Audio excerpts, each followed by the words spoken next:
Hello, sports fans. Kenny Mayne in this time for Larry Beal and Bill Pito. I lost my Twitter password, so this was a great way to communicate, I felt. Hi, Neil. I think so. Kenny's going to handle the Monday night tackle football highlights. I'll tackle the Dodgers trying to get a grip on the Cardinals. No, you're not watching SportsCenter. You're watching the Stan and Neil show, but you saw Kenny Mayne there. That's a tease of what's to come on today's show. It's episode 31 of the Stan and Neil show. Great to have you with us. Kenny's in the on-deck circle. He's not on the first tee at Augusta, that's for sure. We'll find out what Kenny's mental state is after going national with not going to Augusta National anymore. The Stan and Neil show starts right now. Good open.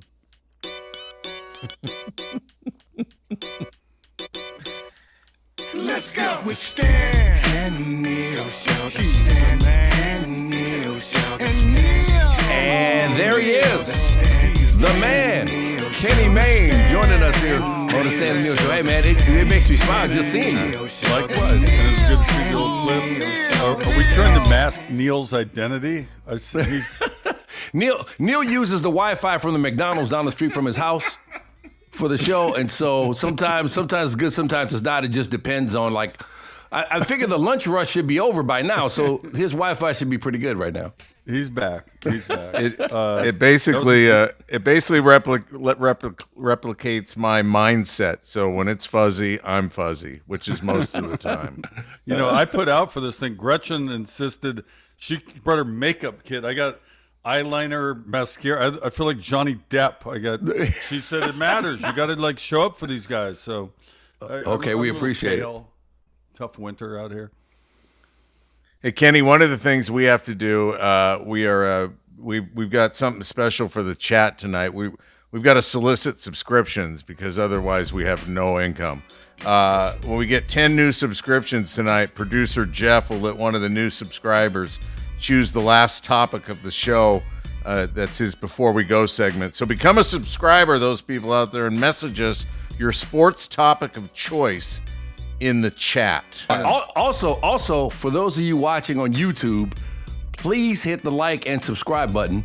On YouTube, we are 870 subscribers at last check.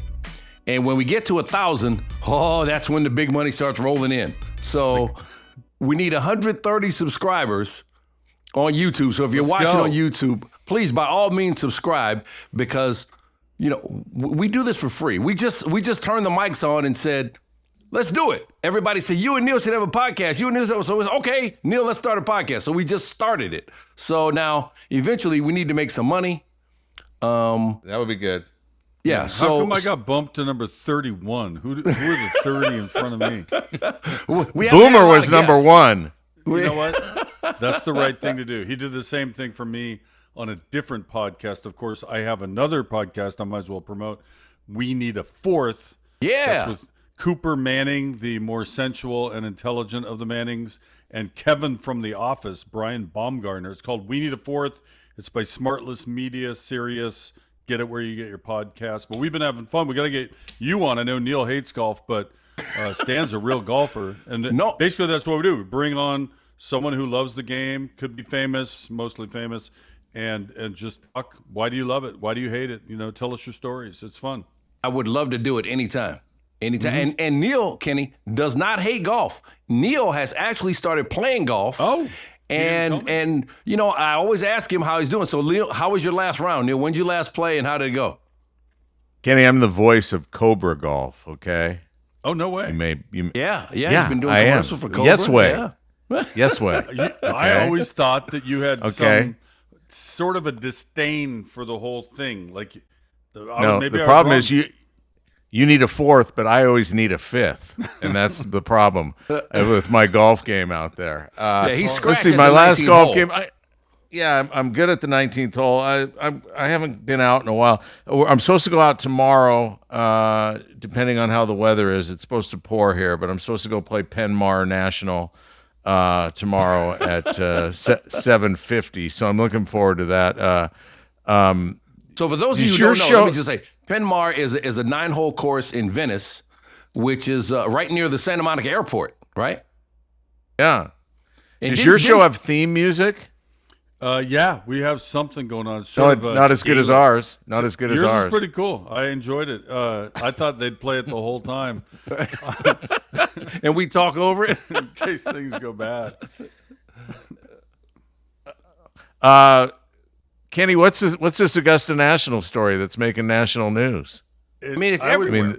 I would say it is evidence of the death of journalism, basically. I think Pablo Torre is the only guy doing journalism right now. So this is like 20-year-old story. I've mentioned it on our show, We Need a Fourth. I mentioned it on another podcast recently, and somebody must have heard the story and decided I'm going to write it up as a story, even though it's half of it's fiction, half of it's real. The real story is I used to cover golf for ESPN. I'd go to the TPC Sawgrass and the U.S. Open. I'd do my silly little stories. We did one where we tried to talk Fincham, the commissioner, into letting a player who missed the cut back in because he's a good guy and the cut line's so arbitrary. Like, that was the type of story we were doing. And on one of my stories, I just made some smart remark about, see it from Augusta. We're going to bring 4 saucy ladies with me to the course, or whatever I said, right? Yeah. And the people at Augusta did not like that. They called into the truck while we were still on the air, and I was never invited to go cover golf at the Masters. So I decided to characterize that as a lifetime ban. And I told that story like part serious, part in jest, and somehow it became a story that people read about and thought there was a thing going on. So sorry for the confusion to the readers out there. I don't know. So we don't know for sure if you are banned. Well, you just assume that you assume that you're banned because they called to complain. I think Norby banned me. Like ESPN proactively said, we'll never send, because they'd be worried if I did one of my dumb stories. If that place is a little uptight, as we know, right? They've had some peculiar rules through the years about who can and can't play there. So I was clearly kind of poking fun at that in my remark, and maybe it was best just to send me off to spring training that week or a horse race or something, but not the Masters. So, but you are banned from TPC Sawgrass officially. Is that right? TPC, I think, still welcomes me. The old course is another question, because we got to go there to kick off our show back in July. The nice folks at Taylor Matthew brought us over, and St. Andrews. Yeah, and I hit a car with my second shot on 18. Almost impossible to do. Most people are directing it more toward the green, but I sliced a 5 hybrid or something, banged off the car, came back in play. We had the greatest time. I mean, it was unbelievable. We played the Castle course. We played, what's the other one called? Right, Jubilee. Just an amazing few days hanging out there with a bunch of famous folks. Kevin from The Office is pretty damn good, too. He's about a 7. He's good. Cooper's 12-ish. They're mad at me because I don't have a real number, and that's my goal in 26. I'm really signed up. Yeah. I got it right here. Is it Gin, whatever it's called? GHI, yeah, your GIN number, yeah. All right. I'm gonna get one. I'm gonna report my scores, but they're gonna be from like Wintonbury and Rockledge. They're not gonna be from these fancy courses. It doesn't matter. You need a number that signifies, hey, I'm a real golfer. I keep my scores. Yeah, I'm doing doing the whole it. thing. I'm gonna do it. And the main thing to do it for is to gamble, right? Because then you're pretty good. Even if it's just a friendly, you know what I mean? Because like I don't, we may throw a couple of dollars down, if I play, but it's not a big deal. But even still, if you're competing with your buddies, I mean, for me, the bragging rights are worth more than whatever we're betting. Sure. You know what I mean? I mean, when I get up super early and I'm out the door by 5:36, Gretchen's like, what are you doing? And I'm trying to qualify for the Asian Senior Tour. That's why I'm putting in the work, Gretchen, so that she understands my goals. Are you still getting investment advice from Aaron Rodgers? And did Gretchen ever get her comforter? We got a comforter with our own money. I cashed out on crypto. I gave up. It rode the initial investment. It wasn't a ton of money, but it went up for a long time. I was all right, sitting up there. I'll pull it one day. And then when things went bad recently, I was like, I'd rather have $1 than a dime, right? Was that FTX? It was what the hell was the name of it? New Centurion. I don't know what the fuck it was called. It was like, can we swear in here, by the way? It was some conglomerate melding together a bunch of pretend money. And I remember at the top, I was like, so I'm going to give real money. Yeah. And then I'll get pretend money. And then I'll hope more people want to buy more pretend money. And then we all win. Is that what we're doing? Yeah. Neil, you have any crypto? No, God no. I was gonna be shocked if you did, but I was like, maybe, yeah. But I had the same thing. I had a guy during a round of golf, who was trying to sell me on crypto, and for 4.5 hours, I asked him the same thing. So explain this to me again. This is not real money, but I need real money to buy the money. And he's like, no, you can't think of it like that. I'm like, okay, well, tell me how I'm wrong. And he couldn't really tell me how I was wrong. And so, I looked like a good prospect at first, but then by the time the round ended, I'm like, no, I'll never do this. I mean, maybe I'm wrong and it'll go to 10 million and I got out too early. But we're just going to make it with American dollars. And see, I mean, they're not very good either, really. We're just doing our best. We're just struggling here. We're fighting. Are you getting into the Olympics? We're watching a lot. I'm not into, I don't know if I'm into anything as much as I once was. That's the best. Like even the Super Bowl, I was so happy my team won. I got to play in a flag football game with some veterans the day before out in San Francisco. I got to go to the House of Nanking, Chinese food, my favorite spot. But even Seattle winning, I know it didn't feel the same as it should have. And it's Why? The state of our country, just nothing is as enjoyable. Then again, you could argue with things so bad, maybe the things that are enjoyable are even more enjoyable. You could look at it that way. Yeah. I mean, our diversion is just doing fun stuff together, making sure my daughters are good and my wife and our pets and celebrating little moments, right? She's excited because we now have, what the hell is it, a possum now, a family of possumi, whatever. They now live here as well. We have every animal. She thinks she's Snow White. She's back there feeding birds. We got raccoons. Yeah. And then our dogs have to run by the don't bother the possum. They live there now. Just keep going out to the yard. But no, I mean, I don't mean to be a downer, but that's my real honest answer is I'm paying attention to what's happening in our country, and that brings you down every day.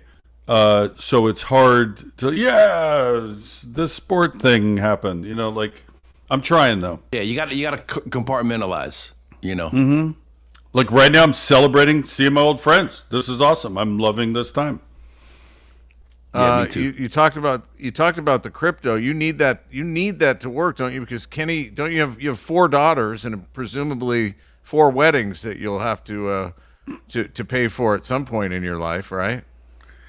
Marriott Courtyard and the post is at Sizzler. We're going to Sizzler. No,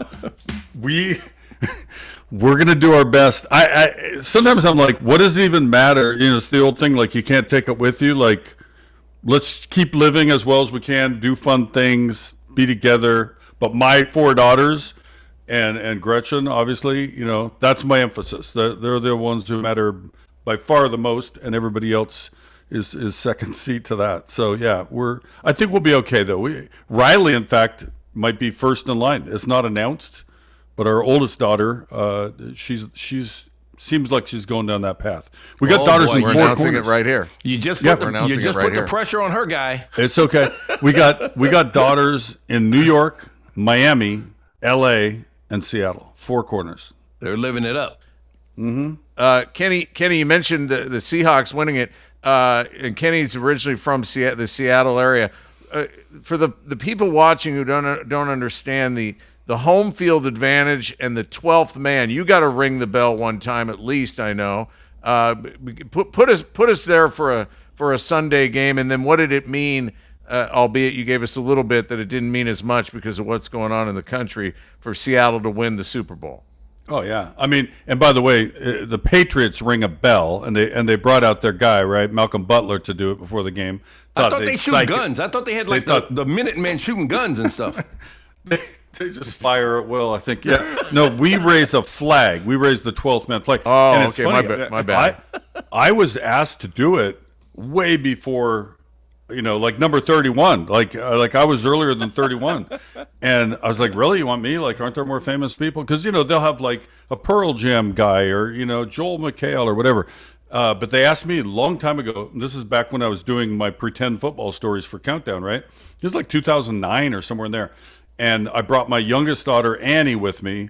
And we ended up having her be the reporter about me pulling the flag. But we pretended that I thought I was the 12th man in the game. And Holmgren was the coach at the time. He let me go to practice and throw a pass or two.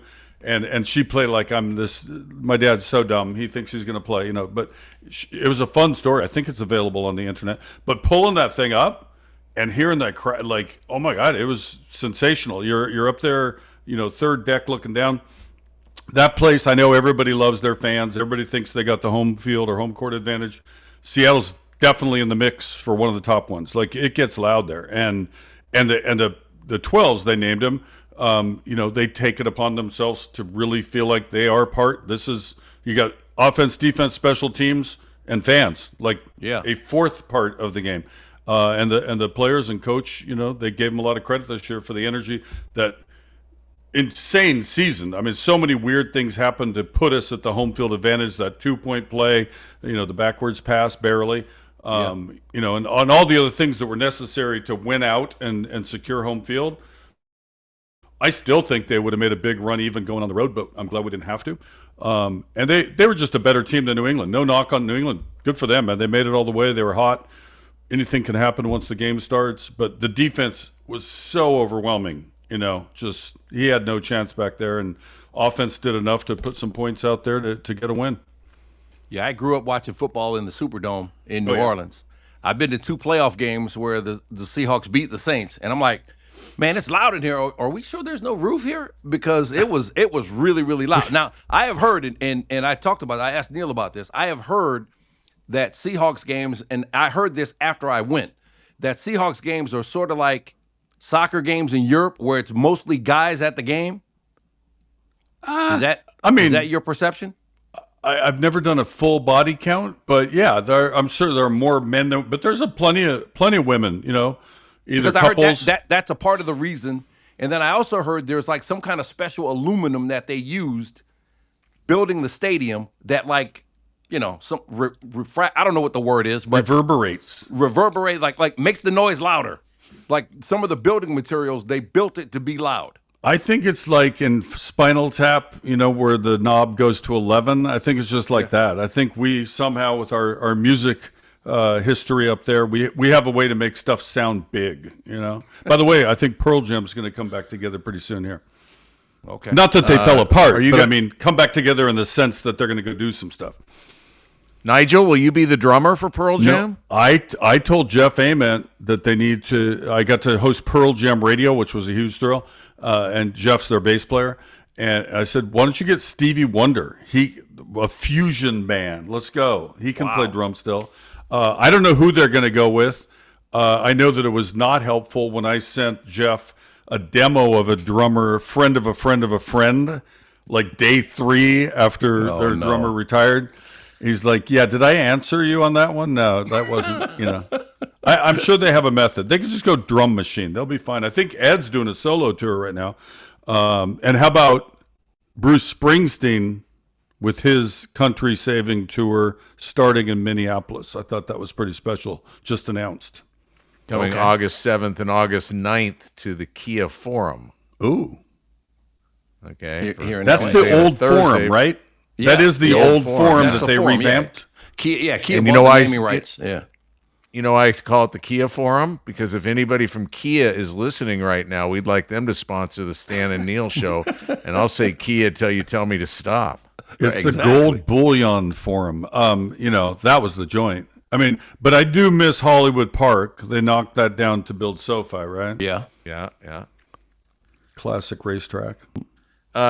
Kenny, you talked about pretend football stories. That made me think of Main Street, which was highly undervalued, and it's out there on the YouTube. For those listening, you Google Main Street. That's Mayne, and funny as hell. Where are we on a reboot of that? Believe me, I'll die trying. I've wanted to do something like get some of them back together, do the next iteration of it. It ain't easy. I could talk about a lot of failed projects right now. I have a number of them going, but you got to keep trying. I just had a great phone call with a guy that used to run Funny or Die, Mike Farah. Oh, yeah. He's like, dude, everybody's in your position. Like you think you're not succeeding because what you want isn't happening, but even real stars, people that have done successful things in Hollywood, they still have to get a guy to say yes or a girl to say yes, right? So, yeah, we're trying. We got a couple ideas in that vein. And I still have my little project that about the wiffle ball movie / there's a stand-up followed by the wiffle ball movie that I've done a few times, and we're trying to get that off the ground. We'll see if anybody ever has an interest in that one. What's the most fun thing you've done since you left ESPN? Well, right away I did I did the Olympics for Peacock. That was a blast with Kerry Champion. We had a great time. I forgot about that. I just remembered it. And the Caesars thing was a blast. We did a bunch of silly promotions with the Mannings and Halle Berry and JB Smoove. Although, in the Halle Berry commercial, they said we wrote it in your voice. They always tell you that when they give you a line. Yeah. And I said, well, what's the line? And the line was, Archie, when did you meet Caesar? I said, okay, I'll do that. I can say that. So I go to do my line, but Halle Berry is looking directly at me as they turn the camera. It's my turn for my one little dumb line. Yeah. And I just stared at Halle. If she's looking at me, I'm looking at her. I'm not going to move off her. And I've told people the sexual tension in that room between me and Cooper Manning was amazing at that moment. But no, Caesars was fun. Just the freedom to try different projects has been great. Although, like I was saying, they're easier said than done. Coming up with the jokes is the easy part. Getting everybody else to believe and find a way to disseminate it, that's the harder part. Yeah. Do you have a favorite SportsCenter commercial that you did? I was asked that question in a very intense interview before the show. Actually, there wasn't. That was the only question. I had two nominations. I'm going to give you two. You play whichever one you want or both. One, Stuart Scott and I were the setup is Dan Patrick's talking about how we give back to the community. Stuart and I are playing basketball with these little kids. Oh, and then we just turn into absolute jerks. In your face. Yeah, right. Screaming at the kids for the ball. Do we have that? Let's roll that son of a gun. We want to give back to the community, and that's why a lot of us are involved in the Big Buddy program. Chance to give children something they would otherwise never see, to meet their heroes. When I pass it to you, just give it right back. All right, now give it back. Oh! Shooting! Pass the ball! Pass the ball! Like Nathan! Get on him! Get on him! Get it out! Being a Big Buddy allows us to give back, and, it feels pretty good. Get out! Walk it off! Your parents signed the permission slip. Get up, man. The best part about that, and you guys know this too, like we all wanted to be in those, right? Those are so fun. And you and I, the three of us did the thing with Gronkowski when he got his ring. Yeah. You guys did a bunch of others. And so oftentimes, probably most of the time, you were working. You had a show that night, yet you had to take like 2 hours to go shoot these commercials. You're like, the games will take care of themselves. Well, give me the sheets later. Right. And the one with Stewart there was no script. It was just be a jerk. Go out there and be a jerk. And we did. So that one I'll always remember. Stuart and I did the show later that night together. So it was a great night. Yeah, because you knew at that point, right, that you were a made guy. When you did one of those, much less a series of them, you knew, hey, I'm a made guy because they want to run this for a while. So when your contract's up, it's like, hey, I got these commercials in the can that they haven't run yet, so they can't really fire me because I got these commercials coming up, and they spent a lot of money to do the commercial. I think I must have bought into that concept because I remember there was an SB in New York City. This is back at Radio City Music Hall, and I thought everybody in the audience was hip to the one that I had just done that they'd been running the hell out of it. It was playing foosball with Alexi Lalas, and then I ran and did a soccer, when the guys score a goal and they slide and they end up on their elbow or whatever. Yeah. So I ran on the stage at the ESPYs and ended up on my elbow, And like they're like, what in the holy hell? What is that man doing? And Dan's like, what's going on? And then I didn't exactly read the script as written. I gave a shout out to my brothers from ESPN News, a clenched fist shout out. Hey, let's go. We will bring you shrimp from the post party. 10 to 12, baby. 10 to 12 p.m. Neil was 8 to 10, right? In the box, as Bill Pito would call it, the judge. Those are the Kenny, days. we did a commercial that didn't get a lot of run. You, me, and Stan. And let's see if you remember this one. Von Miller's wanted to build a chicken coop here for months. Facilities said no, of course, but they did let him build a bird cage. So majestic, aren't they? They are. I mean, they're not chickens, but they're sure fun to watch. Don't worry. I snuck one in. Wait, where'd he go? Over there.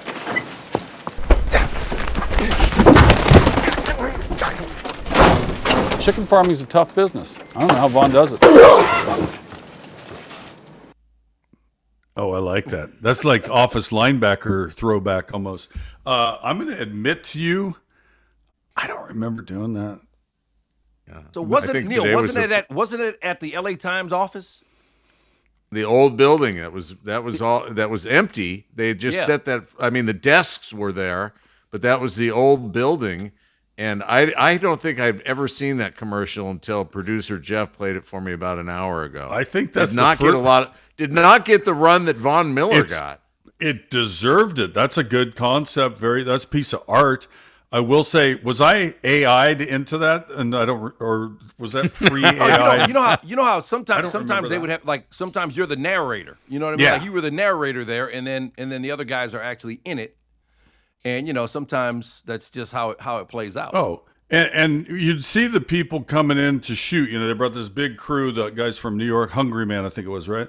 And Wyden Kennedy, all these people. And we definitely, I didn't lobby for hardly anything at ESPN, but those commercials, like, you just kind of stand around like you're at a club, trying to get their attention and like make eye contact with. I'll do any line, just put me in, because some of the directors were very loose, right? They were like, go be you, do your thing, make it make sense based on the script that we have. Others were kind of tight, like, no, hit the line, we got this thing mapped out. But yeah, David, you remember David? There was a director named David.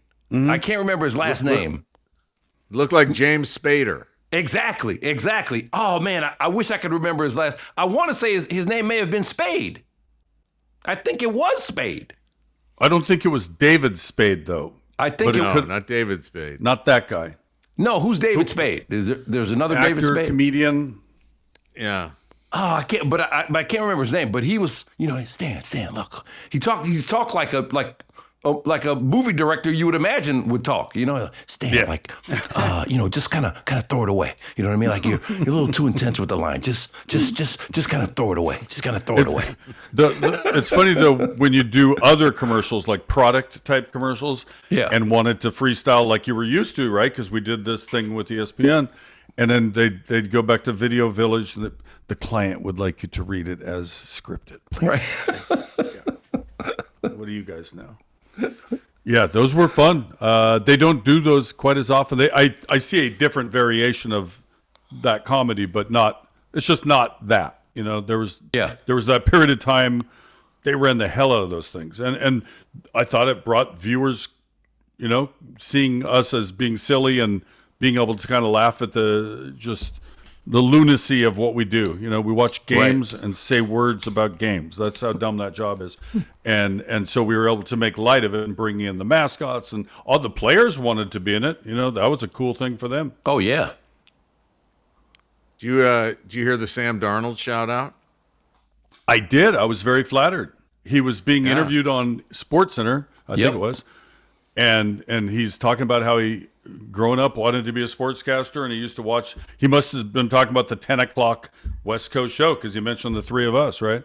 Yeah. And how much it meant to him. So, and by the way, I was not. This isn't after the fact. I was 100% a fan of his. Even so, what quarterbacks throw picks? Jerry Rice dropped the ball once or twice. Like, I thought that whole stupid story got overplayed so badly about he's got to do this or that to get. It's like, dude, how old is he? He's high 20s. Like, give him time. He's getting better and better. He looked pretty damn good 2 years in a row. Had one bad playoff game.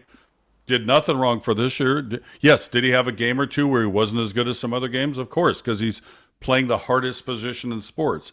But I think they're very happy with how things turned out with Sam Darnold, and he'll be the guy for quite a while.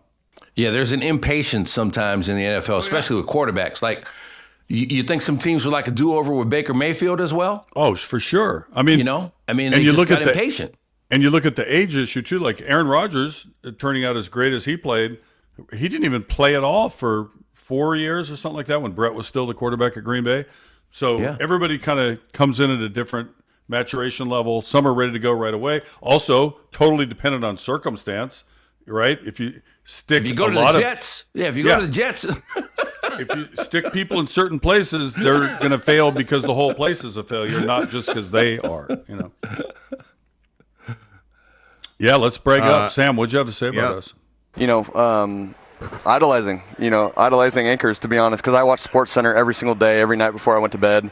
So I idolize, guys like Neil Everett, Stan Verrett, Kenny Mayne, like all those guys. They kind of were the reason that I fell in love with sports. Very nice. That's high praise. So, for those who don't know, the 1 a.m. is what we call it back in Bristol, but it was 10 out west, right? Easiest job in the business. They're home by midnight, and so he must have been a kid growing up in that area, going to bed at 11, right? 10 to 11. So that's pretty cool that he gave us that notice. And for those who don't know, we've been relegated to this. That's where we've gone. That's how far we've fallen. From being Sam Darnold's favorite SportsCenter anchor to being blurry. I'm in a garage. God knows what pantry room Kenny's in, and Stan is in a high-rise apartment, but we don't know how big it is either. He's got a lot of books. Yeah. Hey, but you know what? Here's the thing. I remember watching you and Dan and Keith and Stuart and wanted to do it. You know what I mean? The same way that, I was in local TV, and my goal was always to get to SportsCenter from watching you and Dan and Keith. That's funny because I was, admiring what they were doing too, a little older than you. So my reference point was some of the guys before, but I was happy staying in Seattle. I just wanted to do work, whether it's be feature stories or comedy stories or whatever.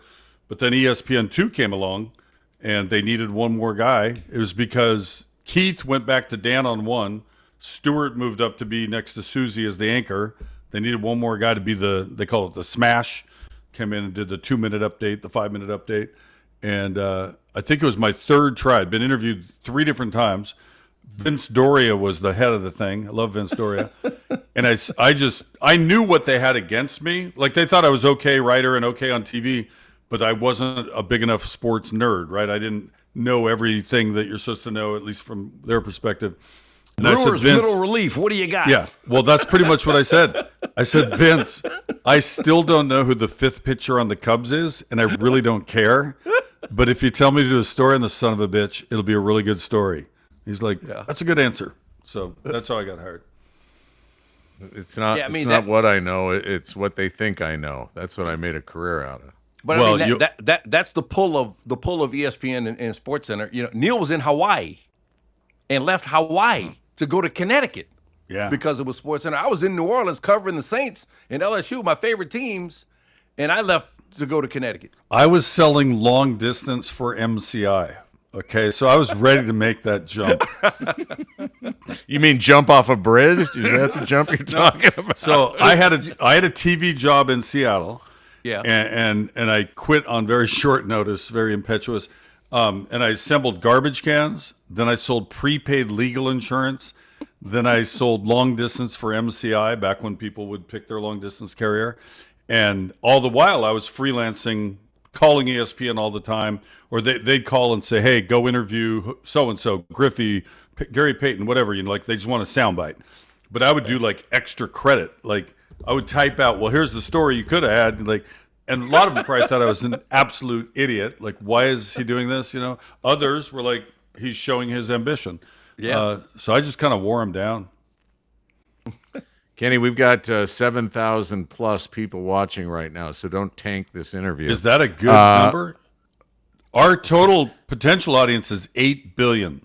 So let's pick it up, world. A lot of them are busy, though. This time of day. know. A lot of them are busy. Let's what take do you some think of the questions. Let's take some questions. Yeah, do you have? Can we give out your phone number? Look, give me your Sonics all-time 5. Ooh, God, that's so hard. I got mine. I mean, Peyton and Kemp. Right there. God dang, that whole '96 team. Lenny Wilkins. Yeah. Durant was there a minute. But DJ, you got to go Fred to a Brown, guard. Dennis Johnson. I can't make 5. I can't make 5. Gus Williams. No, you have to make 5. I refuse. Okay. I protest. End this interview. Fine. All No, right, hold so while you think about it, I'll tell you a Dennis Johnson story.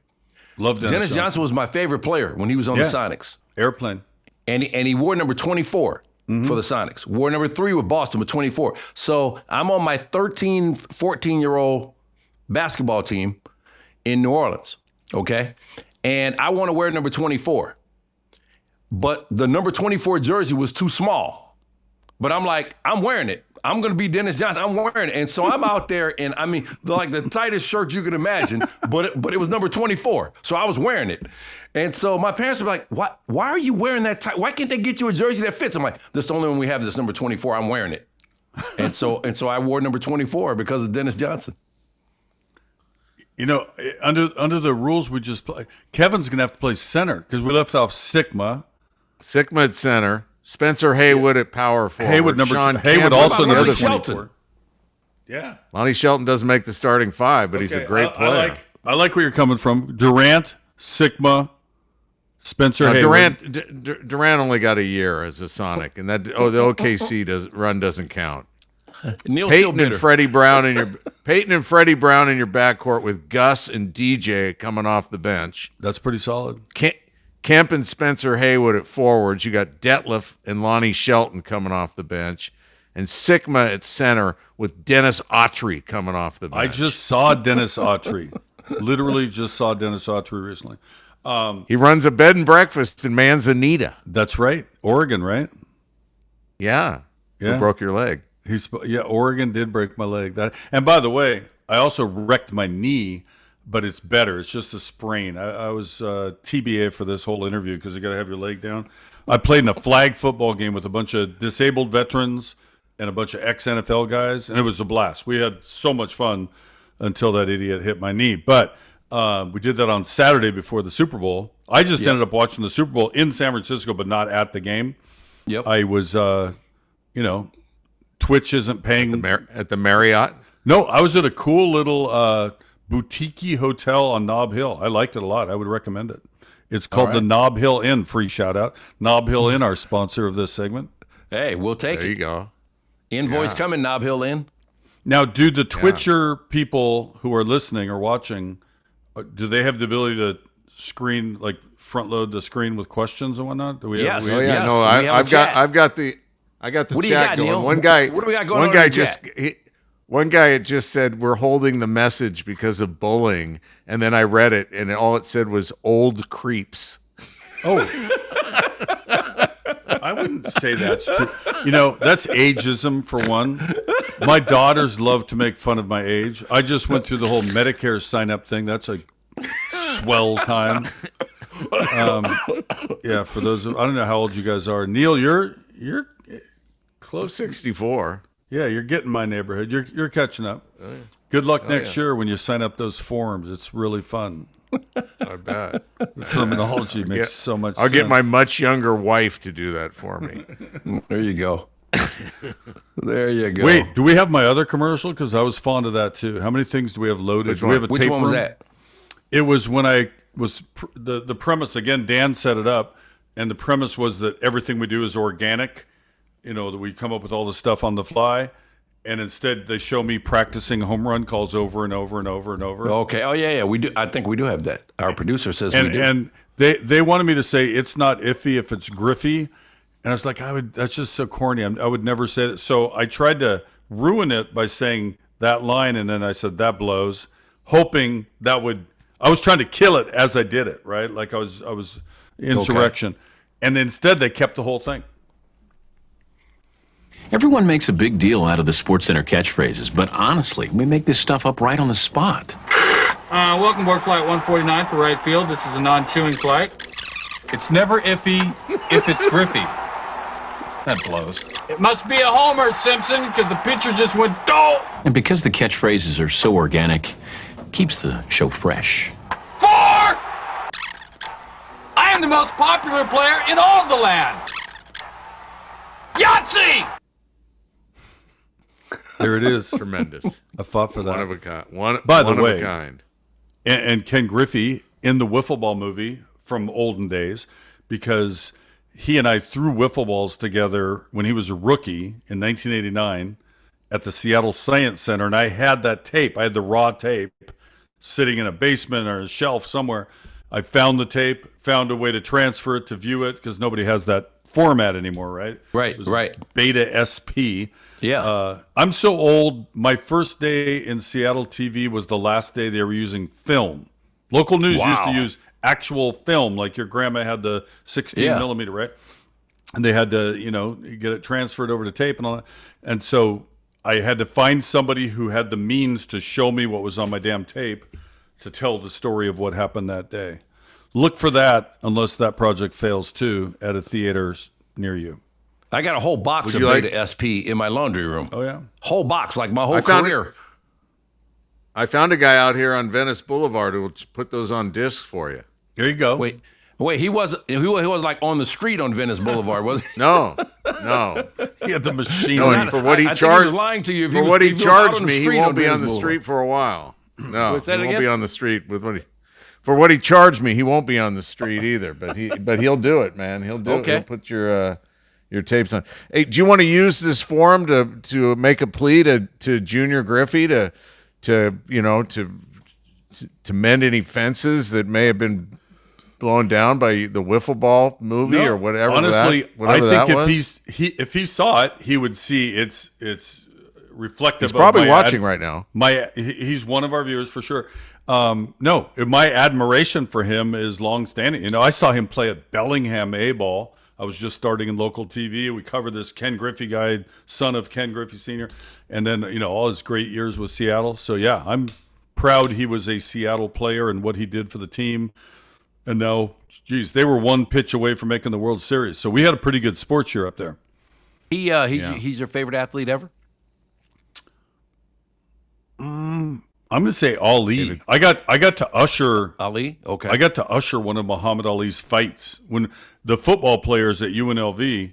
We and this was not illegal. This was not an early NIL because we didn't get paid, but we got tips. But we got to be the ushers at Old Caesar's Palace. Remember they used to throw up a stadium right behind the hotel. Yeah. And I did Ali Holmes.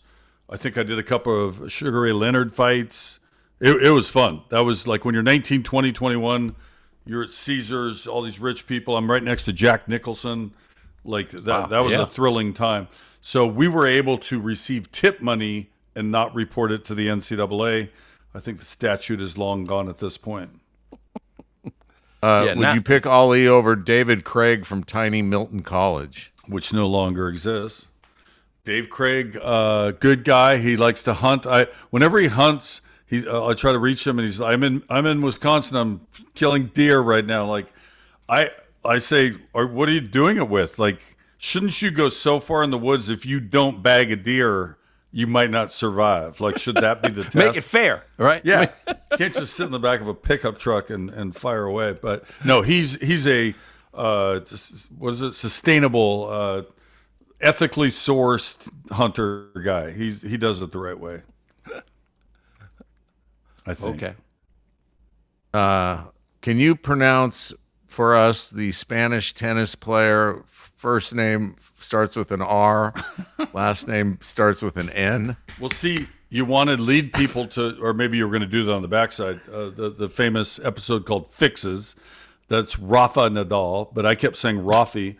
So in this, it was our very first episode of Main Street. Just Google Mayne Street Fixes, Fixes. So that was the first episode ever? Literally the first one. And I'm sure you guys have discussed this about how whoever did the late show, the last show at ESPN, you always had to stay until the show was clean and suitable to rerun in the morning so the bosses wouldn't hear you mispronounce 9 hockey names or whatever you do wrong, right? And so in this script, I keep screwing up Rafa Nadal's name, and Scott Van Pelt is my co-anchor, and he's like, please, he's just begging me to say it because the clock's ticking. It's now 4:50 in the morning or something. He's telling me about Vikram, his marriage counselor. Like, it's worth the look. That's funny as hell. One of my favorite things ever. Similarly, you asked a really fun thing since this is going back to earlier question. Katie Nolan and I went and covered a dog show in Pennsylvania. Yeah. And we kind of did it almost like a nod to Best in Show, Christopher Guest. And it was hands down one of the most fun things I've ever done. Like, Katie's super quick and fun to be around. And we just did our own commentary on this dog show. And we just completely screwed around all day. NBC, Peacock cut it into a bunch of pieces, and it's available on the internet also. The Mary Go Pierce ahead, line is goated, all time great. Maybe the greatest off the cuff remark ever in SportsCenter history. I could get canceled for it now. So yeah, absolutely. I mean, look, it wouldn't fly today. Maybe it was not meant as wrong as it sounds. Is that fair to say? I mean, the picture, they would give you the highlight, right? Somebody cut the highlight. I didn't cut the highlight. They cut the highlight. They hand me the tape. And I practice. This is back when we used to practice sometimes. A lot of times in the modern era, nobody looked at anything until it aired, right? You're calling a highlight. But sometimes if tapes were done early enough, they'd bring them up and you'd stick them in the machine and practice a couple times, get the timing right. And the opening shot is her bending over to pick up a ball, and she was dressed provocatively, I would say. Yeah. And I said, Mary Pierce, down a set, though it doesn't appear that way. See, they're going to call you a creep again. I'm walking away from that. There's only one old creep. Society led me to that. Did you get a lot of feedback at the time? No, and it didn't get fixed either. It stayed in the re-airs. Because I saw it, and I said that is. I mean, first of all, like the line itself is hilarious, but then the boldness to actually verbalize it, because you might think it, but to say, I'm actually going to say it. I was with Ian Page, was my co-anchor. Remember him? Yeah. Good guy. Yeah. And he didn't know what to do because, oh boy, I just felt him like wishing he weren't there. Had wanted no part of this product. I mean, I think I tripped into something similar I was talking about before we started, or did I already say this on the show? I have no idea. UNLV, the UNLV was in some weird bowl game. There's like 300 bowl games. Yeah. And they hadn't been to a bowl for a long time, probably since Randall. And there was the weirdest rule. I didn't remember what the rule was, but it was the strangest rule interpretation I've ever heard explained. And it was going to take so long to explain it that I would probably lose people in even trying to, right? So I just said that is similar to how in Nevada, prostitution is legal in some counties, but not in others. And I thought that was going to suffice. But God love him, Greg Dowling was our CP on that show. And so you can't say I didn't advocate. I didn't say I was just using it as an example because it is true. In the state of Nevada, it is legal in some counties, but not in all. So I had a similar situation. Daniel Marshall had been hurt, and he hadn't played in a while, and he was coming off the bench for the Cavaliers, and LeBron's on the Cavaliers at the time. And so, anything LeBron does, it's going to be in the highlight, whether it's basketball related or not. So Daniel Marshall gets ready to check into the game, and he rips off his warm-up, and in the process, he takes his jersey off as well, okay? And so all he has on is just an undershirt. And so then they cut away to LeBron. LeBron's pointing at him and laughing, and then they cut back to Daniel Marshall, and then they show the official telling him you can't come in. So it's like a long stretch of highlight where you just got to kind of ad-lib because there's more time than there is plays on the shot sheet, right? And so I started I was like, Danielle Marshall, and LeBron's cracking up because Danielle Marshall's trying to check into an NBA game wearing nothing but a wife beater. And as soon as I said it, I was like, yeah. I wanted to like rewind it. And so then I asked our coordinating producer, I'm like, has anybody called about that? She's like, oh, yeah. She's like, I'm writing up the apology right now. And so then I started thinking about it, and I said, okay, now, if we apologize, first of all, we're drawing more attention to it because, like, people who saw it moved on, okay? But then secondly, like, who's going to complain about that? Like the National Association of Wife Beaters? You know what I mean? Like that's what people call it, and it's a bad term. It's a really bad term. Yeah, and I understand. Right, it's minimizing. They could take it as you were minimizing somebody who would do such a thing violently, but exactly. You didn't mean that at all. It's in the culture didn't mean it at all. Yeah. I would say fix it and don't mention it again. That's what I would have played it as. Yeah. That was, but I had to apologize, and so I apologized, and somebody on YouTube put it on YouTube and then put the apology on it, and somebody in the comments is like, look at his face. He's saying, I can't believe I'm sitting here making this lame apology. You know what I mean? And I was like, oh boy, we don't need that on YouTube. Let's just let that go into the ether and never revisit it again. And then Neil, you remember I dropped the son of a bitch, god damn it. Yeah, with the made live air? mic. You did? Yeah, made air. Yeah.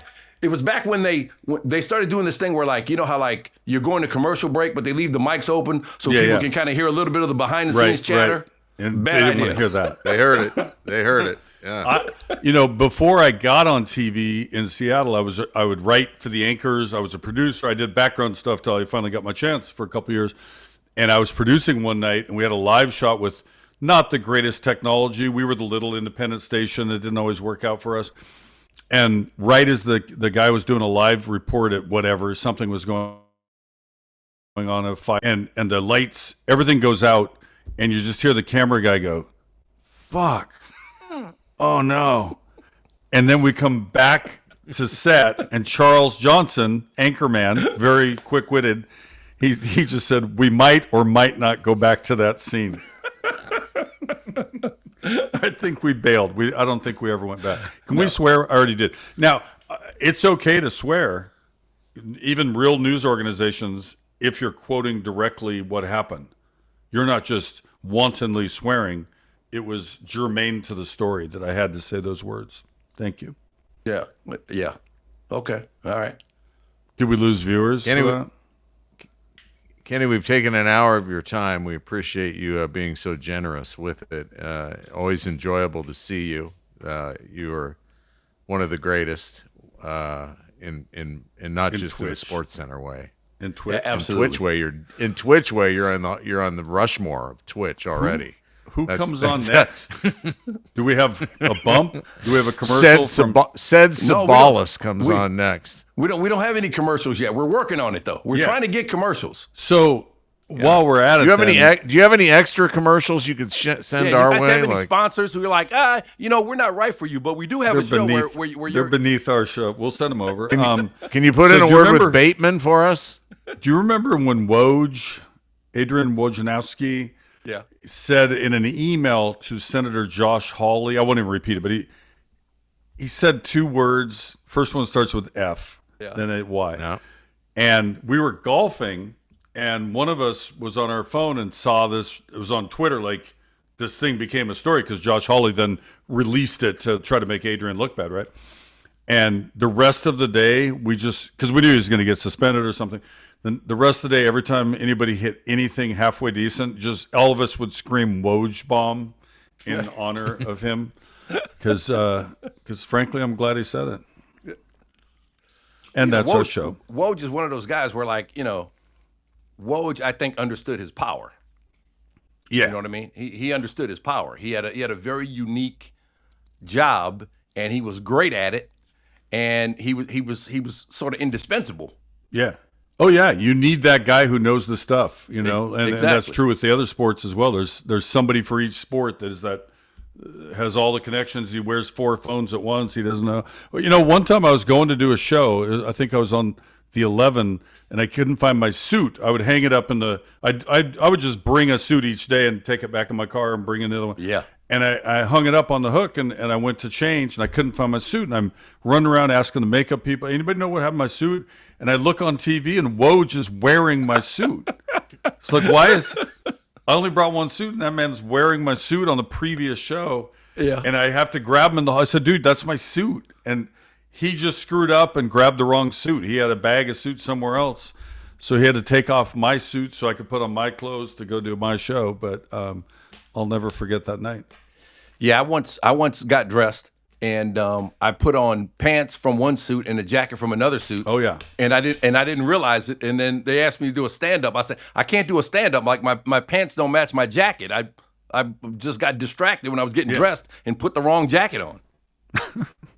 I used to have to do that because I often would be in flip-flops or barefoot because of my messed up ankle. I was just this guy right here. Just started at my knees. We don't need to see them shoes. Who cares about shoes? I'm saying some words. Like, what does it matter? So this was the king of board shorts and flip-flops underneath the desk right here. Oh, yeah. Oh, my God. When I did horse racing, I'd be up at like Saratoga in T-shirt and shorts. I would just put on a nice shirt and still have the shorts on. My car would be like 10 feet away.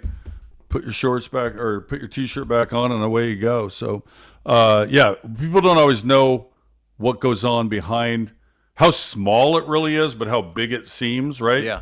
It's just a little barn, it's a little warehouse. And but I miss doing it with you guys, but I'm happy doing what I'm doing now. And I'm happy you guys are still together doing something fun. Yeah, we were, Do you mind if we just replay this? Can we just replay this interview like next Wednesday and take the day off? I think people. Well, point of order. I Googled a little bit about the show, and did you used to be on Tuesday and then you moved it to Wednesday? Because used to be Tuesday and Friday. Let's clean that up on the internet because some people think it's still Tuesday, Friday. Well, the people who subscribe, and this is another benefit of subscribing to the Stan and Neil Show. You subscribe, you'll get an alert. And so you'll know immediately to drop everything you're doing because we're doing a show. I need those type of alerts for like dentist or when I go to the stretch lab. Like I'm never going to remember. I love it when you go to the dentist and they said, you want to make your next appointment in 6 months. How does 10 a.m. feel? Like, sure. I know what I'm doing on April 3rd, 6 months There's no from now. way that I'm going to remember this ever happened. In the same way I don't remember that commercial with Von Miller, but I'm glad it happened. And we should just run it. Just put it on Instagram or something. There you go. Exactly. Kenny, we're gonna let you go do whatever you're doing. What if I don't want to leave? Why are you? What if I don't want to leave? Why are you still on the East Coast and not living on the West Coast now that the girls are all in college? Gretchen, why are we still here? It's because of her. I'm being held hostage. No, I love her, and I love our house, and I love our pets, and I think the real answer is our fourth daughter is in New York City, so us taking off 3,000 miles away, and she wouldn't have the same stability that the other daughters are out in the world. They're living in places and working. That's a good. Fair. And by the way, just God rest Bill Walton. We've lost too many great people recently. Like the list is way too long. But I was at his house a couple days after I left ESPN and had dinner, and I mentioned my stepdaughter. I said, my stepdaughter Bryn's really good at soccer. And he goes, Kenny, you have 4 daughters. It's not where you've been, it's where you are. That's not a terrible imitation, but he straightened me out, and I never said stepdaughter again, except in reference to a story like that. So try to treat him the same. My original 2 are the older 2, her original 2, but together we have 4. Yeah, you remember during COVID, me and Neil did a month of ESPN radio in the afternoon. It was very similar to this, and we had Bill on. And when I tell you, Neil asked him one question. Oh, dude, tell me about it. He talked until the commercial break. Dude, okay, so we did the commercial break. We came back. I asked him a question. He talked until the next commercial, like without stopping. Okay, did he talk about soaring over the Pacific Palisades with the wings of albatrosses? Did he do all that? He ate up a full hour. Oh, he's off 3 questions. He's a filler. Well, I remember I taped my interview with him on a different podcast at the studio in Hartford, and I had to pee. I had to go to the bathroom so bad. I asked him a question. I left, went to the bathroom, came back. He's still talking, and I just played it like I was listening the whole time. Yeah, all you had to do. Hey, Bill, what'd you think of that latest right there, Grateful Dead show? Right. And then that's it. That's an hour. Say again. There. What are we doing? What? Just see that? There's the Bill Walton books on tape. Right, nice. Right there. Right I love it. There with my CDs. You know what? Bill gave me a book recommendation. I got to just Google and figure it out for myself because I've forgotten the title. He was a reader. He was a thinker. Yeah. And I like some of the tributes that happened. Of course, with the dead. Obviously, that was his thing. You Neil went all the time, right? You went several times with him. I went on airplanes. Yeah. No, he was great guy. Just that was hard. It still is. Yeah. Somebody in first time chat says, "Whose grandpas are these?" That's mean. What's with all this ageism?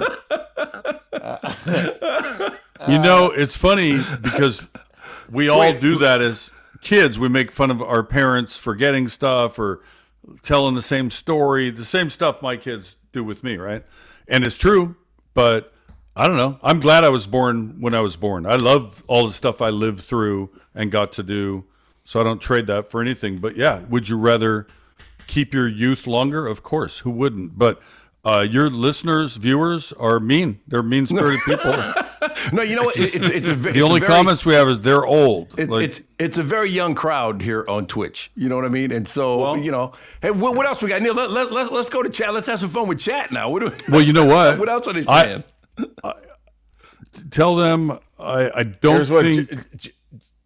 Jamaico Jeffries just said, "Grandpa's is wild. I'm your age. The 70s, 80s, and 90s were the best decades to be alive." Good on you, man. That's right. 70s music. Yeah. Stevie Wonder, 5 albums in one decade. There's so many good things, and that's leaving out the Beatles and everything from before. But it's kind of easy to pick on somebody for their number, for their age, right? Like it keeps going up, right? But I would, let's bring them on, see if they can outwit us and consider the run us into the ground. You know what I mean? Say what? Getting old is no fun until you consider the alternative. And then, True. I remember I was in a barber shop in Charleston, South Carolina, and there was a barber there, and he was like 70 years old. And there's a young dude who came in, and they would always get in arguments about stuff. And, finally, he's like, "Oh, man, you just old, man. You just old. You don't know." And finally, the dude just said to him, "You know what, son? When you think about it, you're trying to get to where I am, and you'll be lucky if you make it." There you go. And I was like, "Oh, you know what? That's kind of a mic drop right there." We just had another comment held because of this time. It was bullying last time. This one is aggression from somebody. What did he say? Okay, you want me to read it? He said, "Fuck off, Twitch. ESPN was shit back then, and it's shit now. I watch sports for the players, not the damn casters." Okay. Wow. I hope that guy has a better day tomorrow. I hope he has a better day tomorrow. It's funny. I think Stan, and I sort of quit Twitter after Elon ruined it. I still have it open. I glance, not very often. I remember you would battle. I would remember we'd talk about it. It's like, just don't say anything. Like, some guy who hates you because you said something, or he doesn't like New Orleans, or whatever his thing is, right? Yeah. Like, it doesn't profit you, but sometimes show's over, it's midnight, you're not ready to go to bed. Yeah, yeah. And my wife's always on me. She's like, "They're idiots, let them go. It's just, they're idiots, let them go." But like, if it's a battle of wits, I like my chances. You know what I mean? And so I just like destroying them with clever comebacks. I think I would do it more chiefly if I thought I needed to correct how I said something because it was taken wrong.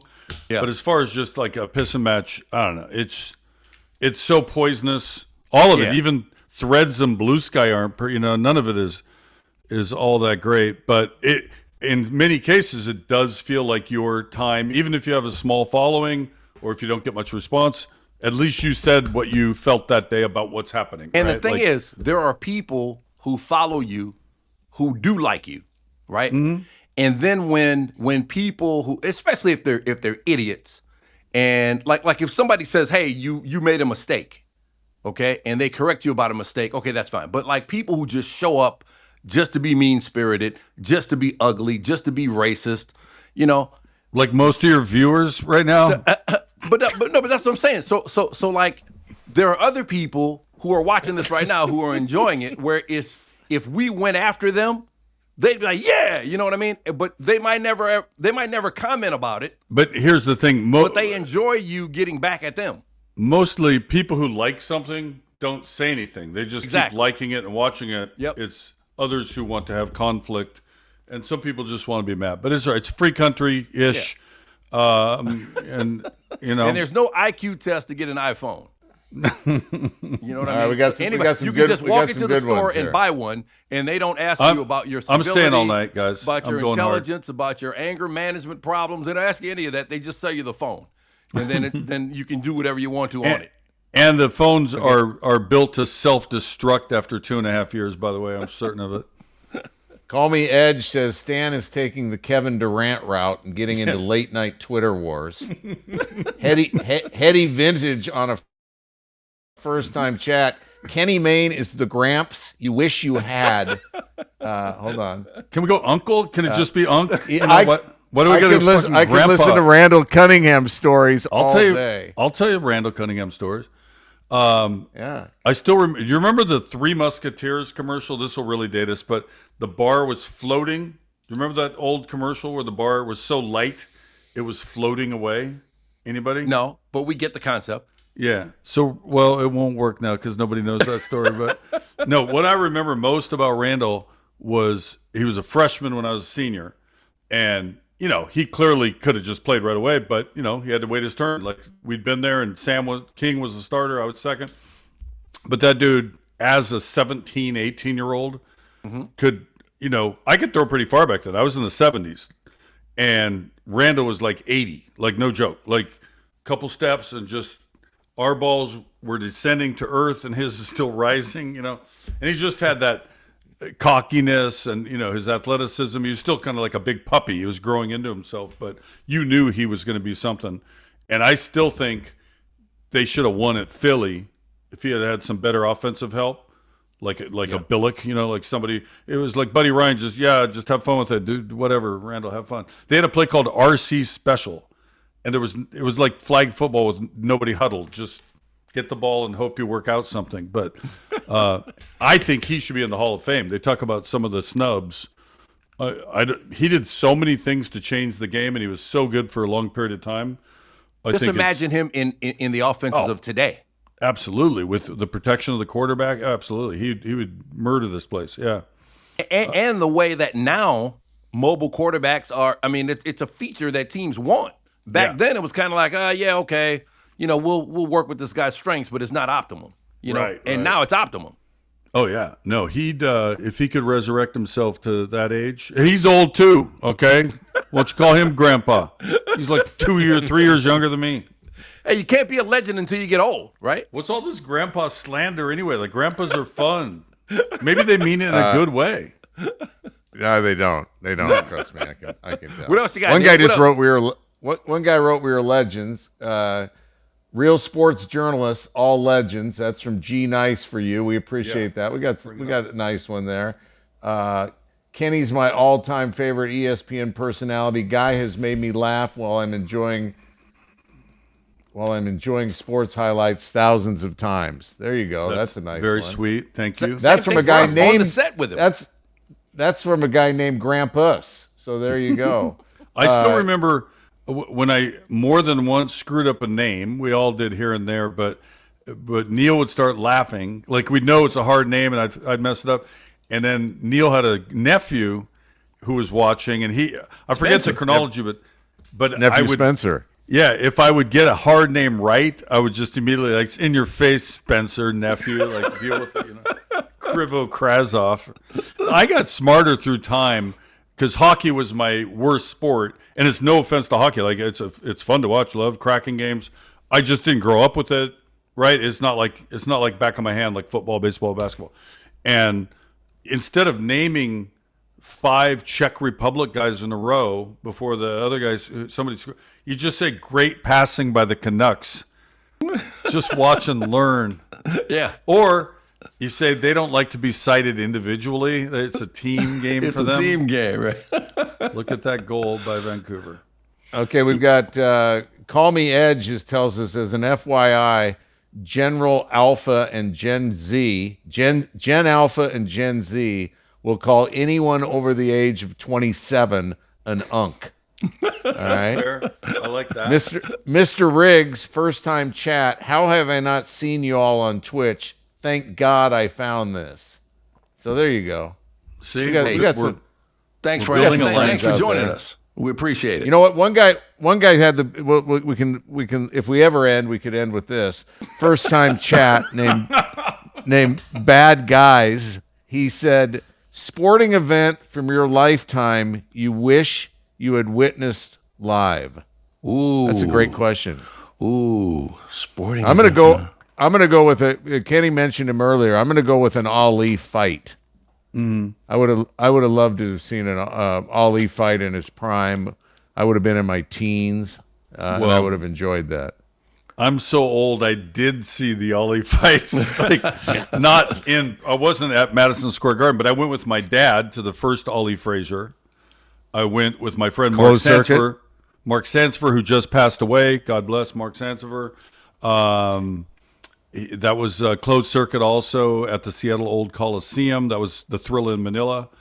I would say I wanted to be at the game where Willie Mays made the catch and throws it home falling backwards, or maybe the match race, Seabiscuit. It's from your lifetime. You're not that old.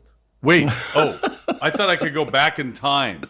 No, it has from to be your in lifetime. my lifetime. I want to be at that game. That's what Bad Guys. That's what he asked. Fine. So define your question better, bad guy. How old are you? Listen to me, old man. I wanted to be at the Seattle Pilots game. The Seattle Pilots, who later would become the Milwaukee Brewers, for those of you who don't know. Only old people would know that. They were in Seattle for one season. But Boog Powell, the old Boog Powell, there was another Boog Powell later. The original Boog Powell hit an inside the park home run against the Seattle Pilots. And he's a big guy. Yeah. Sounds like it couldn't happen. I think the ball hit the center field wall and just slowly rolled out like in racquetball, and then nobody helped and the guy just kept running. So that's kind of an obscure one to pick, I know, but wait, I got one more. Okay. We're going all night, guys. Hold on. We're on Twitch, looking for sponsors, having fun. Gretchen, do you want me to put the chicken on? I don't know. Is it a stir fry? What are we doing tonight? Hey, you got to wait for Von Miller to catch him. And say, I like grandpa time dinner. I like a 5:30, 6:15. I don't like 8:45 dinners. I don't know. See, I still like late dinners, even though get it over with. I'm getting old.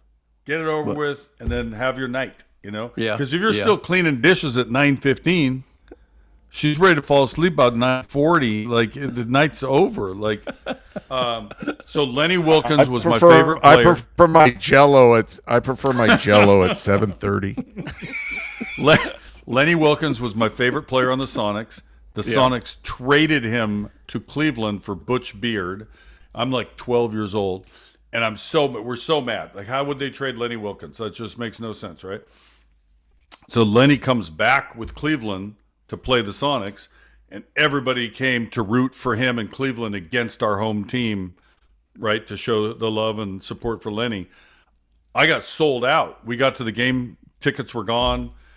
Me and my friends had like $8 a piece. We were going to buy the $3 tickets, right?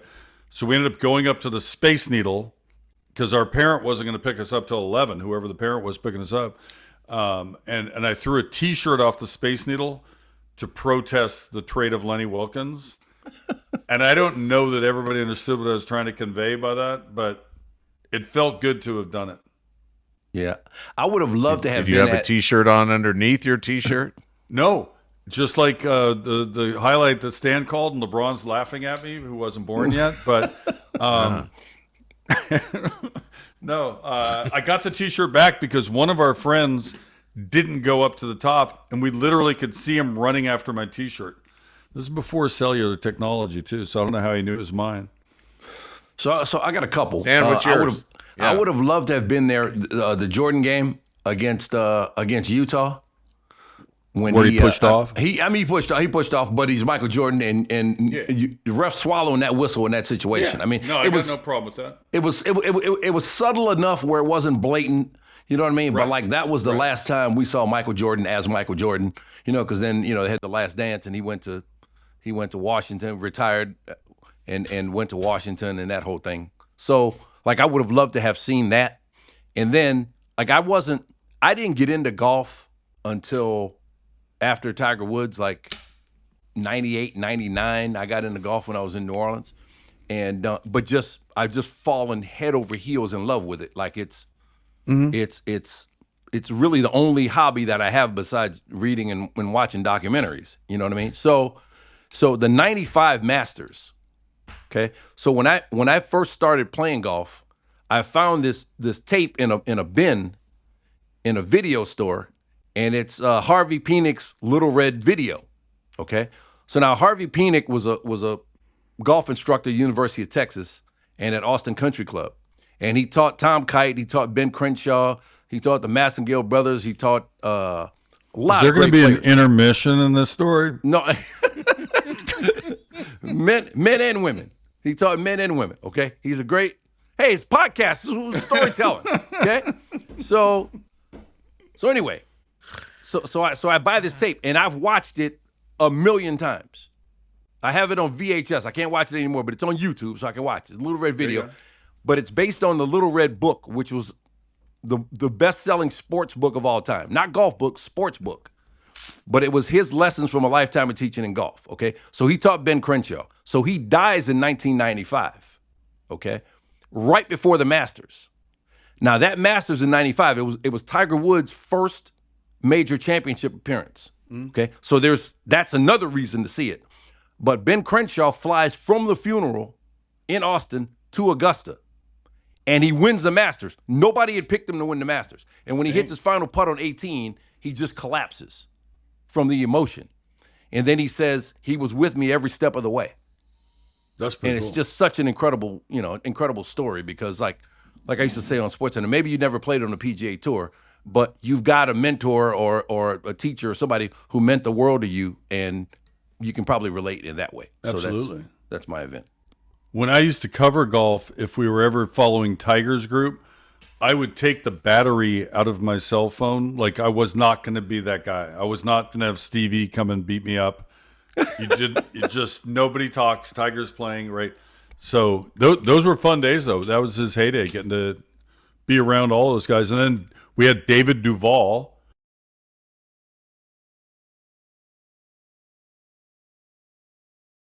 Yeah. Who was, and when David went into his funk, somehow I talked him into going to a miniature golf course to work out his yips. Yeah. And he agreed. I said, I don't mean to say, I know this sounds wrong, but we were supposed to do a comedy story. Would you go to a miniature golf and pretend like this is helping you get back to where you were? And he's like, why not? And he was great. He was a sweetheart. Very funny. That's funny. Google it. Yeah, well, I read David Duval came to New Orleans to play in the PGA Tour stop in New Orleans, and he had just won twice. And so I'm we're all interviewing him, a bunch of guys, from all the local stations, and I'm like, David, what was it like to finally break through in the PGA Tour? And he's like, it's not like I was a terrible player before. And I'm like, no. I'm not insinuating you were a terrible player. I'm just saying you finally won, and you won twice in a row. Yeah, but I was playing good golf before that. I'm like, oh boy, this is not going the way I thought it was. I thought it was a good question, but like all of a sudden it became like kind of confrontational. I'm like, dude, I didn't mean anything by it. I was just saying, what was it like to finally win? Right. And then we smoothed it all out. But I was worried there for a minute because I didn't know much about golf then. I was like, okay, this guy's won a couple times. Now here he is. I'll ask him about that. And Did your station make you do an apology that night? No, I didn't.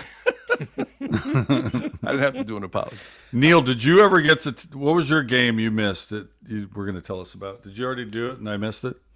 No, yeah, but one guy here said he wanted to see Tom Burleson against Bill Walton at North Carolina State UCLA game way back in the day. Dang, that's a good call.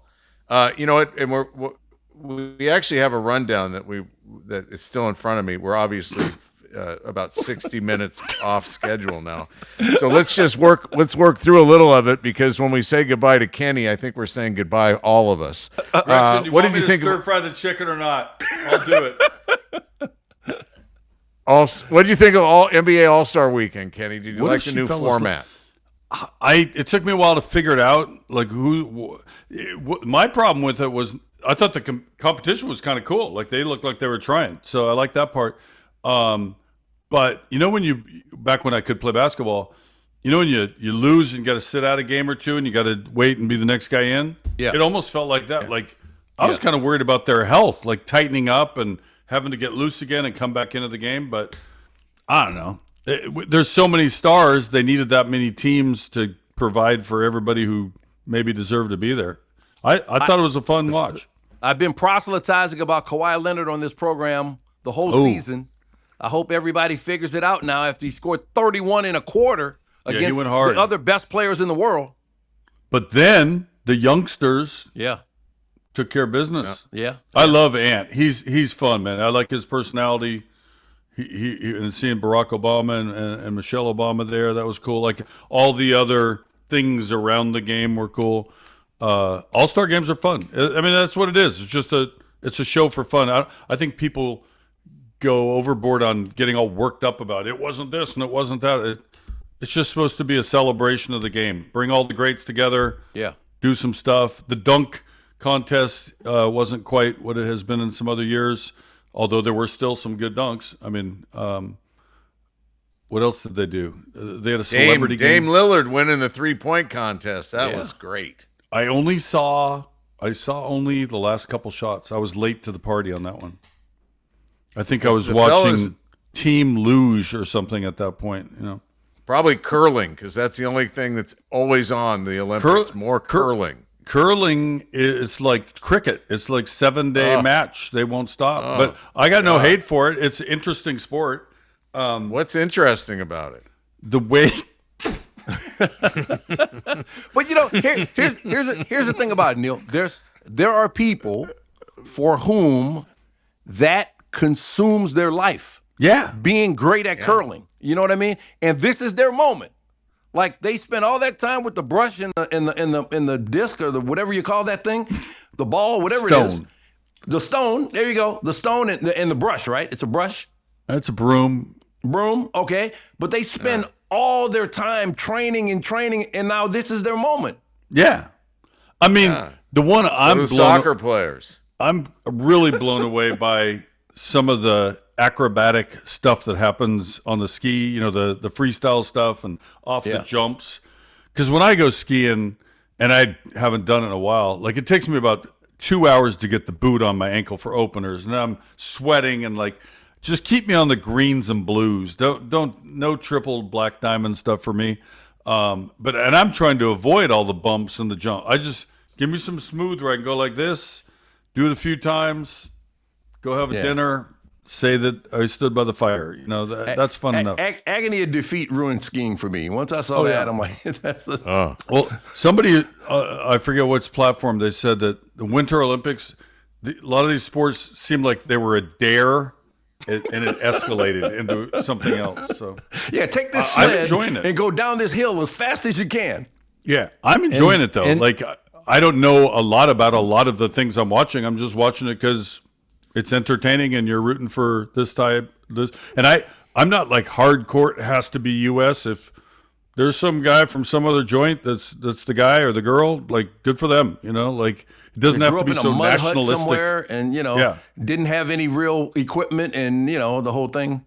Oh, yeah. The Haitian bobsled team. Let's go. Kenny's lobbying for a gig on the Olympics in case anybody from NBC's on Twitch right now. I'd fly to Italy right now. Let's go. Gretchen, do you want me to put on the broccoli or not? Which is it? Somebody said I ain't got the stones for curling. You mentioned the agony of defeat, Stan. How about Mick Cronin and the way he handled defeat at Michigan State last night, embarrassing the hell out of one of his kids? He ejected one of his own players. He gave him a flagrant 2.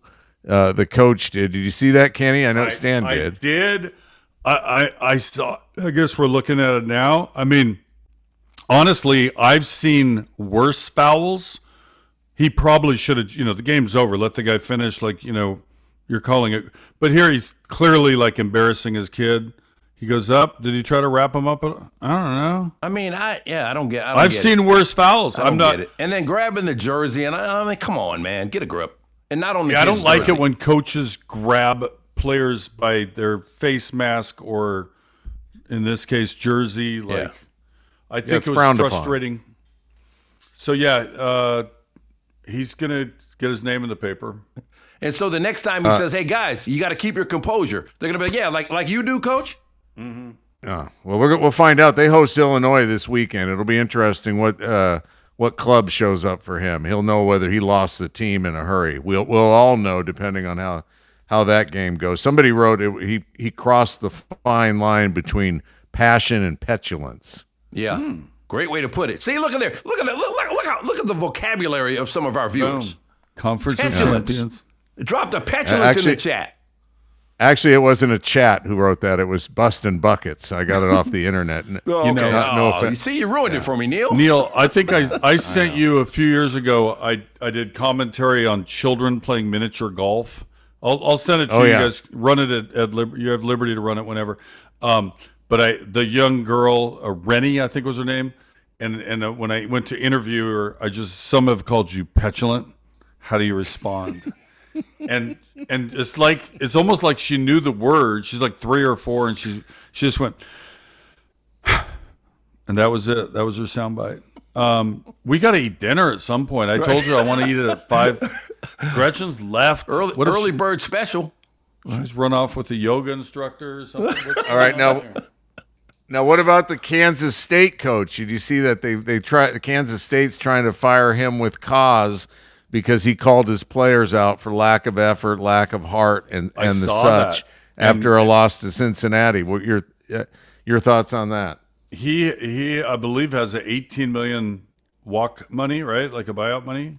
They're trying to not pay the buyout money, I believe. Right. They want to fire him, but they want to fire him for cause because he talked bad about his players. So now I saw that story online, and I saw some people in the comments who are Kansas State fans, and they're like, you guys aren't getting the whole story, that there's other stuff going on behind the scenes in the program, and that's why they really want to get rid of him, and that this is just their way to get rid of him. And I don't follow Kansas State basketball that closely to know, but I saw Kansas State fans saying that. Yeah. All I remember about Kansas State was I always got to say bartender, Manhattan, which made me happy. Boom. And also, is that not Tyler Lockett? Wasn't he Kansas State? Tyler, yeah. I married into a family of Jayhawks, though, so, I went to a Washington not a lot of K-State love around here. I went to a Washington State football game at Kansas, Lawrence, Kansas, when I was 10 years old. Yeah. Just thought I'd drop that in there. Okay. Right. My sister dated the quarterback, so my dad had the free airline passes, $3 tickets anywhere. So we went to UCLA, SC. We were all over the place watching these games. Jim Sweeney. Right. Just dropping old names on here. Anybody heard of Bernard Jackson? Bernard Jackson for the famous Cougs. He was a Washington State running back who was up against Bobby Moore, who would then become Ahmad Rashad for Oregon. Mm-hmm. And who was the play-by-play man for the Cougs back then? Probably Bob Robertson. Bob the Robertson. Voice of the Cougars. Nice.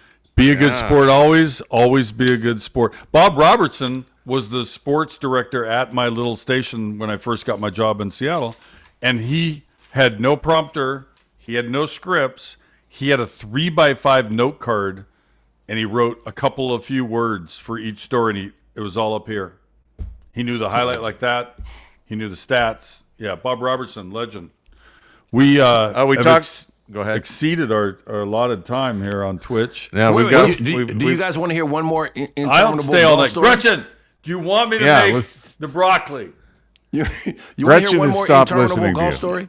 Yeah. Yeah, Anthony Kim. Anthony Kim. Did you see that? Yeah. Kenny? Yeah. What happened? Anthony Kim. That's got to come up on your podcast. Okay, I missed So it. Anthony Kim won on the Live Tour this past week on the Live Golf League. Okay, now at one I point, did not follow the Live Tour whatsoever. Right. Hardly anybody did, but they had 23,000 people watching a couple of weeks ago. But now this week, We're catching up to them. Yeah, their biggest story ever. We're almost there. Biggest story ever came from just the most unlikely source ever, Anthony Kim. Okay, back in 2008, he was number 6 in the world, and everybody thought, okay, this guy's going to be the next big thing after Tiger Woods. Okay, made the Ryder Cup team 2008. He beat Sergio Garcia in singles, and everybody's like, this guy's going to be the man. But what people didn't know, he won 3 times on the PGA Tour. What people didn't know was that he was using drugs and alcohol while he was on the PGA Tour. So he said he was dipping into bathrooms during the course, during his career on the PGA Tour to use drugs by his own admission. And he said, it's really hard to play a major when you go into the bathroom every three holes, right? So he drops out 2012, I believe it was. He tears his Achilles and he's like, okay, I'm done. And so like nobody hears from him. He's out of golf, done. Okay. And then the drugs and alcohol get worse to the point where he says he was contemplating suicide every day. Okay. So 2024, he decides I'm gonna try to come back. And I'm gonna go to Live and I'm gonna try to come back. So, Live was like, okay, we'll give you a shot. So give him a shot. He's terrible. He's last in almost every tournament. Okay. Then last year he plays again and he basically gets relegated. They have relegation in Live. You just get kicked off the tour, right? So they have this promotions tournament where it's sort of like qualifying school for the PGA Tour. If you make it through the promotions tournament, then you can go back. And it used to be only one guy, but they changed it to the top 3 guys. So he finishes 3rd, so he gets back on Live. Finishes like 22nd a couple of weeks ago. And then this week, again, his good fortune, Live, the whole reason it's called Live is because LIV is 54 in Roman numerals, and they play 54 holes instead of 72 like the PGA Tour. But this year they decided we're going to go to 72 holes, okay? So he's trailing John Rahm and Bryson DeChambeau by 5 strokes after 54 holes, and all of a sudden, he becomes 2008 Anthony Kim on Sunday. He shoots 63 and wins the tournament at 40 years old. And I'll give it to him. After everything that he went through, he gave a fantastic quote. He's married now. He's got a 4-year-old daughter, Bella, and he said what drove him was I just wanted her to know her daddy wasn't a loser. That's pretty impressive. And I so was now watching. he's the hottest story in golf right now, and a tremendous blessing for Liv because they needed something like this. Yeah. Because they gave John Rahm all that money. He hasn't won anything there, and then But anyway, it's a great human interest story, even if you're not into golf. I was watching the curling, and I missed every word of what you said. Didn't even know it happened. Did not pay any attention. He won. I'm hearing it all. 16 years after his last win, he won again.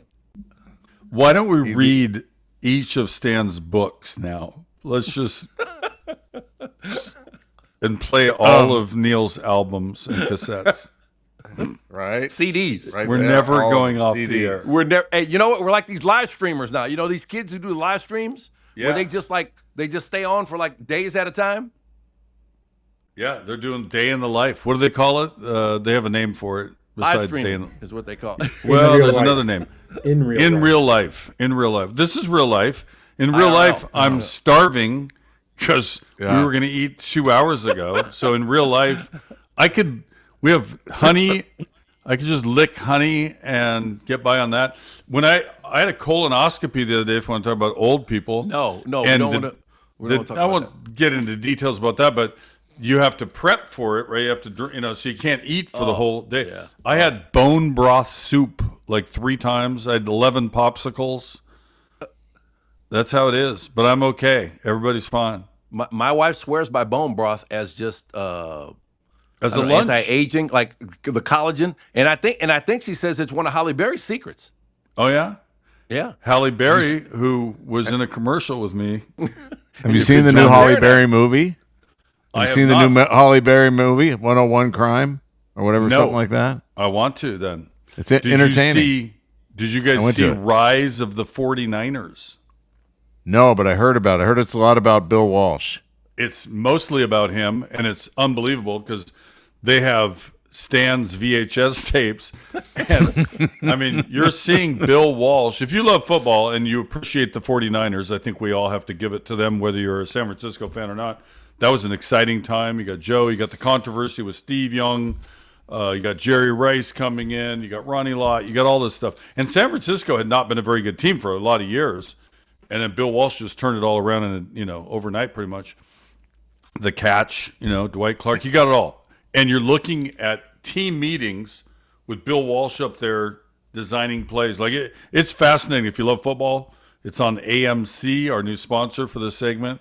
AMC Rise of the 49ers, hosted by Tom Brady, who grew up, I believe, San Mateo, close by. So he was a kid going to these games and living through all this excellence, of the 49ers and Bill Walsh. So well, that's good because we haven't got enough Tom Brady. That's good that he's got another gig. Yeah. So that brings me to another story about my Gretchen. Order pizza. No, there's a documentary about my high school, St. Augustine in New Orleans, and it's called.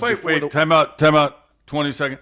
What if I turn this around and try to cook it myself? I cook often. It's not like I'm incapable. We're doing IRL live streams now, so you can. Yeah, this is in the life. You're doing this. This is in the life, bitches, right here. Look. So it's called Before the West Coast, and it's about the St. Augustine teams in the 1970s that basically ran the West Coast offense before the West Coast offense was a thing, because St. Augustine, was all black, all boys school. Yeah. And so when Louisiana high school football was segregated, we couldn't play against the other schools, the predominantly white schools. So then when it integrated, our coach, Otis Washington, who's a legendary coach, he was the first black assistant coach in the SEC after he left St. Augustine. He figured out, hey man, I got all these guys who can all run, who are faster than anybody on the teams that we're playing. All I need my quarterback to do is just distribute the ball to them and get them in open space. And Jim Caldwell says, who used to coach the Colts, he said he came and saw St. Augustine when he was a college coach, and he said, man, this offense is incredible. And it was basically the West Coast offense without having the name for it. Right. It was just quarterback, get the ball to your guys in space and let them work. I've been calling it St. Augustine all these years. St. Augustine? St. Augustine. Okay, I messed that up, but that's your school, right? Yeah, absolutely. But yeah, I think it may be on YouTube somewhere, Before the West Coast. I'm going to look it up. My computer just ran out of power, which means we're out of power. Last chat that came in was from Grampus, which is appropriate. And you know what he said? Gretchen, the meatloaf. No, I didn't want people to think like she has to. I cook many times, like I'm grilling. But she had a special. I see some walnuts or something. I see broccoli. I see a thing homemade. Nothing's on though. I don't see any burners on, and the chicken's still in the fridge. So it's 8:40. You were responsible for the chicken.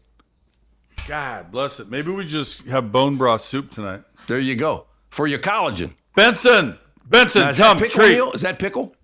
Wait, you got to see Benson. Relish. Benson, come treat. Really? Relish.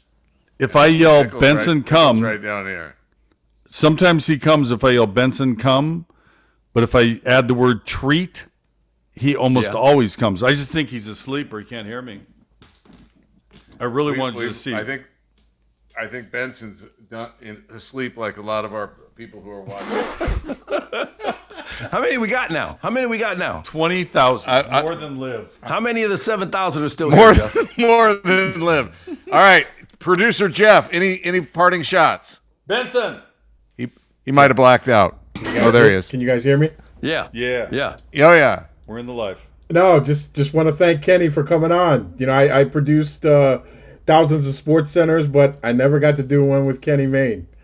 That's not right. So yeah, no, that wasn't right, but this has been great, and yeah. I had a fun time. Great seeing you guys again, for real. I don't care if the audience hates us or thinks we're old, especially me. As we grow the audience, we'll get older people who don't make fun of older people than them. And or sponsors. the younger people will open up and like, hey, I thought it was somewhat entertaining at times. And then there was also Kenny, we'd like to have you back. We can't pay you, though. you remember when I would always have the dice on the set? Can you see these? Where is it? I can't see it anymore. There it is. There you go. Just to pass the time in between commercials, I'd shoot dice. And I do that often now. Stick around for Coach D. He gives us all a big shout out at the end here. Thanks everybody. We'll see you next Wednesday. Let's go. How's it? Do you know what time it is? Let's go! The Stan and Neil Show. The Stan and Neil Show. The Stan and Neil Show. The Stan and Neil Show. The Stan and Neil Show. The Stan and Neil Show. The Stan and Neil Show. The Stan and Neil Show. With Stan, oh Stan, he's the man. And who's Stan's biggest fan? Well, it's Neil. And Neil, oh Neil, he keeps it real. And that's why Neil's the deal. Stan and Neil back together again, spreading the love with all their old friends. Let's go! Stan and Neil back together for you. Keeping it cool, 'cause clothes are raw. The Stan and Neil Show. The Stan and Neil Show. The Stan and Neil Show. The Stan and Neil Show. The Stan and Neil Show. The Stan and Neil Show. The Stan and Neil Show. The Stan and Neil Show. Yeah.